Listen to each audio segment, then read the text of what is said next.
اللہ اکبر کا درود شریف پڑھا، تیسری مرتبہ اللہ اکبر جب کہا میرے بچے تو نے کیا پڑھا تھا؟ میرا بچہ کہتے میرے تو دعا دی کوئی نہیں، تو سب مکان بنا کر دکان بنا کر اتنی بڑی اراضی باغ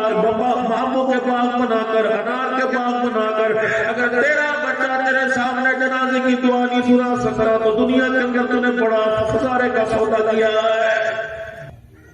400 آدمی میرا عزیز و 500 آدمی 1000 آدمی جنازے میں آ جائے، رستے کا جنازہ میں جگہ کوئی نہیں تھی، آپ نے دیکھا 4 ایکڑ کے اندر نمازی کھڑے تھے، او لگا لو ان 4 ایکڑ میں کھڑے ہوئے نمازیوں سے پوچھو کتنوں کا وضو تھا، کتنے مرغت میں بغیر وضو کے کھڑے تھے، ان سے پوچھو تو صحیح کہ 4 تکبیریں امام صاحب نے اللہ اکبر کہی، ان 4 تکبیروں میں کتنی ہونٹ اتنے پر کتنے ہونٹ اس وقت خاموش تھے۔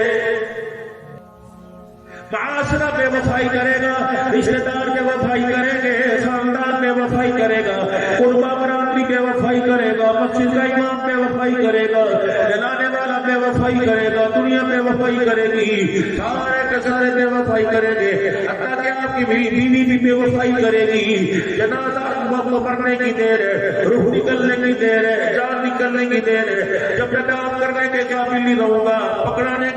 کے قابل نہیں رہوں گا، کھانے پینے کے قابل نہیں رہوں گا، اپنی بیوی کی ضرورت پوری کرنے کے قابل نہیں رہوں گا، اپنے بچوں کے کام آنے کے قابل نہیں رہوں گا، کہ سارے کے سارے ایک گھنٹے میں اتنے بے وفا ہو جائیں گے، پورے مظفر گڑھ کے مسئلوں میں اعلان کریں گے ہمارا ابا بے پیار ہو گیا سے گھر سے اٹھا کے لے جاؤ۔